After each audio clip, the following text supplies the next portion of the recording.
Shalom, first and foremost, I want to give all praises and glory to the true and living power, which is Yahweh, Ba'ashem, Yahweh Shai, Ba'ashem, Rakah, Kodash. Yahweh is the true name of the Heavenly Father. Yahweh Shai is the true name of His only begotten Son, and there is no God beside them. And I want to give double honors to the apostles and elders of Great Millstone, who definitely rule well, who've taught us His truth, and honor citations to the elect. So, yeah, man, I'm gonna, in this lesson, Lord willing, get into how, these Edomites, man, slavery is coming for them. Okay, according to the scriptures. All right, that's right. Slavery is coming to them, and you other heathen nations as well, for what you've done unto the children of Israel. All right, and now let's get into the scriptures and to prove that. But first and foremost, I got the definition of the word reward. Okay, because a lot of people, I know even myself, just thinks that a reward is always something good. You do good on a test, then I'll get you this video game, right? You do this, then you could get that. But guess what? This is why we go to the online etymology, getting back to the original truth of the word. And when you go down to reward, right? Definitions of reward from WordNet. Number 1, a recompense for worthy acts. Or, see, this is the part that they don't teach you here in America. Because like I said, I never really knew this before the truth. A recompense for worthy acts or retribution for wrongdoing. See? So there's a flip side to the coin of the word reward. It is a recompense for worthy acts. Just like how we hope to get, we want to be on that side of the coin when this thing goes down. We would like a recompense for the worthy acts we've done. What's the worthy acts we've done? We made our bodies a living sacrifice. And we went out there in the highways and byways to teach and to warn. Here it is, the scriptures say, I'll quote a scripture, Luke 9:62. No man having put his hand to the plow and looking back is fit for the kingdom of the Most High. But guess what? You got the scripture that says, the harvest is plenteous, but the laborers are few. So what does that make that laborer? It makes them precious. Because whenever there's only a few of something, it's precious. Like the rappers say, man, it's only three of these Rolexes on the earth. It's only 3 of these whips on the earth right now. So that makes that car extremely precious, because there's only so few of it. So being as how we're doing something that's so precious to the Lord, that's worthy, we hope to get a recompense for it. Which the recompense we hope to get is mercy, protection, and ultimately salvation. But then you got the flip side of the coin of the word reward, which is retribution for wrongdoing. So you being a willful sinner, you not wanting to repent, you pulling away your shoulder from the truth, you scoffing at this truth, that's wrongdoing of what you're doing, bro. You're doing wrongdoing. So guess what? Your reward is retribution. Let's go into the word retribution. Now I'm going to tie it back in to these Edomites going into slavery. Retribution, repayment. All right, so same thing pretty much. Restricted modern use of evil given for evil done. Boom. Evil given for evil done. See? See that? Now you had a guy when we was out there in Baltimore You said, but hold up, do you sin? Yes, we sin. Right? Which sin is, guess what? Wrongdoing. But now my question for you is, do you make atonement for your sins? Do you make your body living sacrifice to teach our people the truth? Do you set yourself up as a laborer, knowing that the harvest is plenty and the laborers are few? Are you being sincere and humble and showing brotherly love? Like the scriptures say, charity covereth a multitude of sins. And then it compared it to as water being put on top of fire. So do you make atonements? You don't.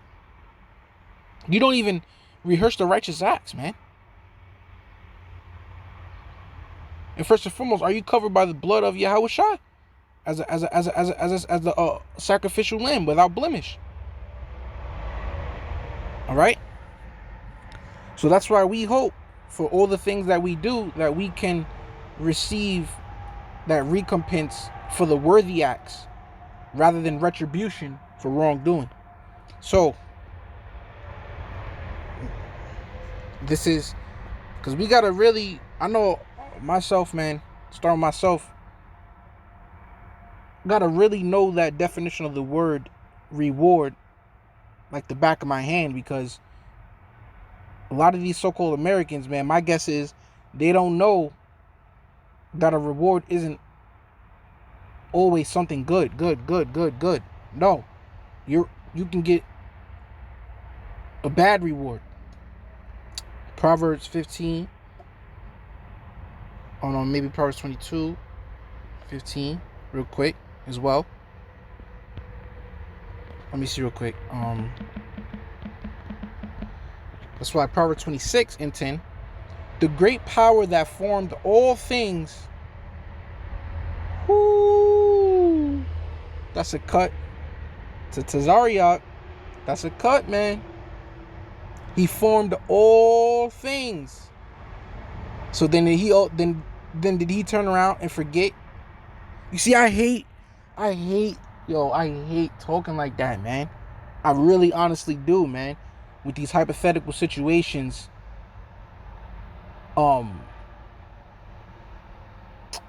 not I want to even choose my words carefully, man. These hypothetical situations dealing with the Lord. You know, it's like you got to stoop yourself down to a stupid level to show you how stupid it is that you sound when it comes to the Most High. I hate doing that, man. It's like you got to do it for edification to show them. So here it is, the Most High formed all things. You need to tell me he's forgetting? Then he's gonna forget certain things?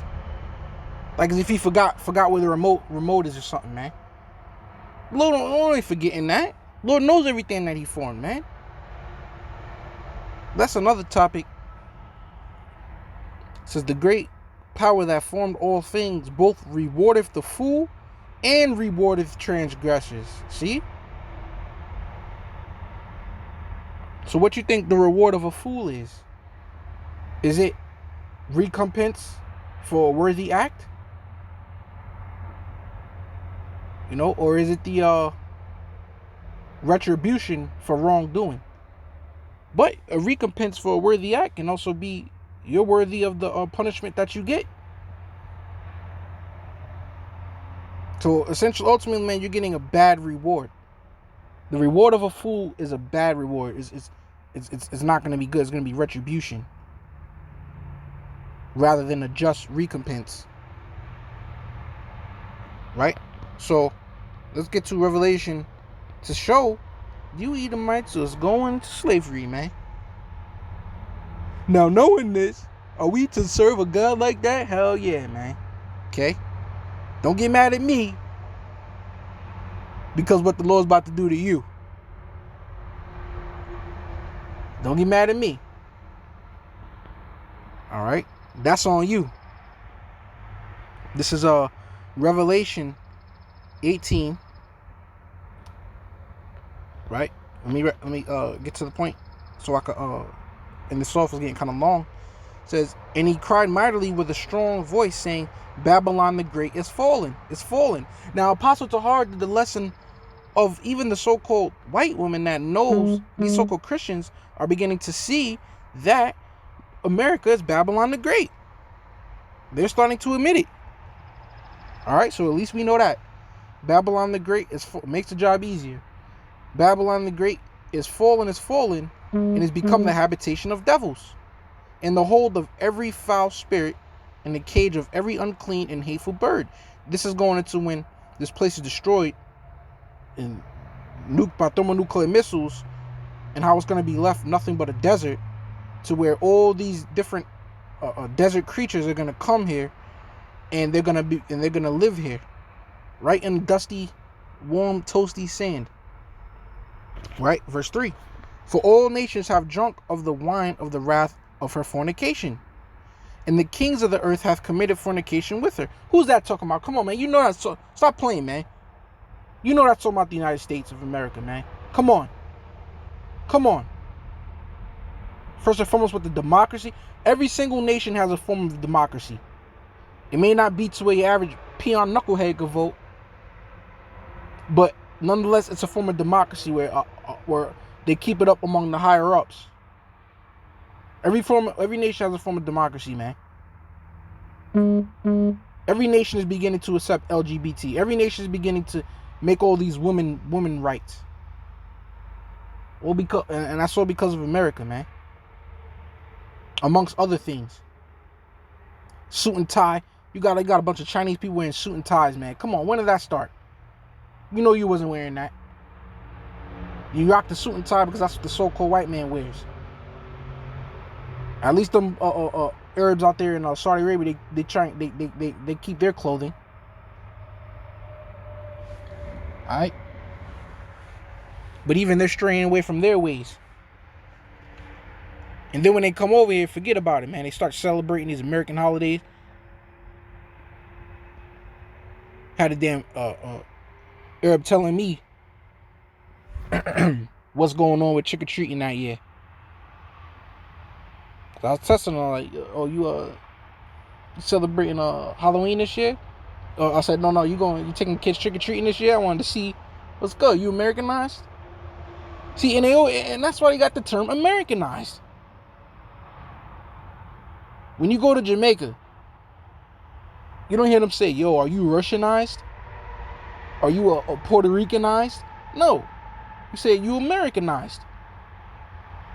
Everybody gets Americanized. That's that wine of the wrath of their fornication. And the kings of the earth have committed fornication with her, and the merchants of the earth are waxed rich through the abundance of her delicacies. Come on, man. You know that this place is the cash cow. Why you think everybody's sending their bullcrap here? China, Taiwan, Germany. All these different nations, man. You could look up the list. I believe, what's that? OPEC. The petroleum company, man. Everybody got something to give to this place, and they're getting rich off of it. Verse 4. So now that we know that that's talking about America, right? It's verse 4. And I heard another voice from heaven saying, come out of her, my people, that ye be not partakers of her sins, and that ye receive not of her plagues. And this is when verse 2 is coming into play, verse 4 is going to come into play. Because there's literally going to be a voice telling the hopeful elect to come about this place so that we don't receive those thermonuclear missiles. Why? Because we wasn't a part of this system. We repented. Verse 5. For her sins have reached unto heaven, and the Most High hath remembered her iniquities. Here's the point. Verse 6. Reward her. Reward her even as she rewarded you. So what kind of reward did we get? What reward did America give to us, the so-called Negroes, Hispanics, and Natives? Was it the compensation for worthy acts of the righteousness and the friendliness that we showed him?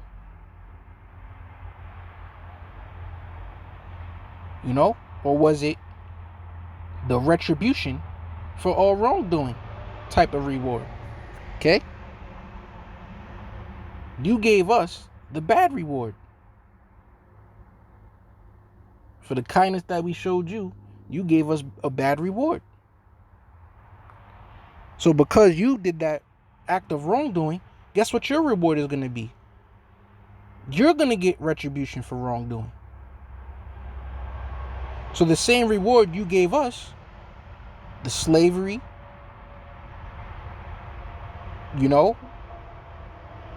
everything that you've done to us besides the wicked part, like buck breaking us, raping a grown man, raping his kids, popping our wives while we're still alive,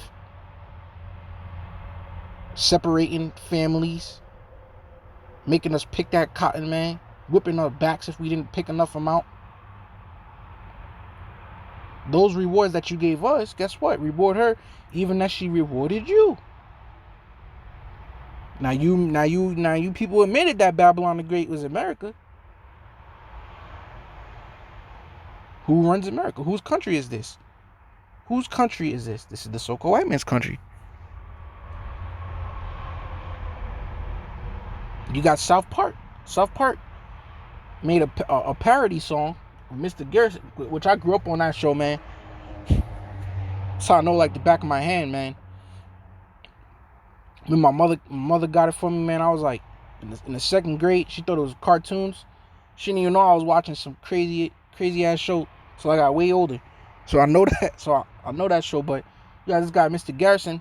He made a song entitled "Where Has My Country Gone," man. He said, "Where has my country gone?" When he realized all the minorities here. So this is the so-called white man's country. This is talking to you. But not only are you going to get rewarded as you rewarded us, it says, and double unto her, double according to her works. You are going to get doubled. You're going to get doubled. And the cup which she hath filled to her double. See?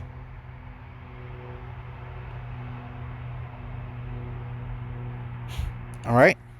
So that's what's going down, my man, my bro. That's what's going down.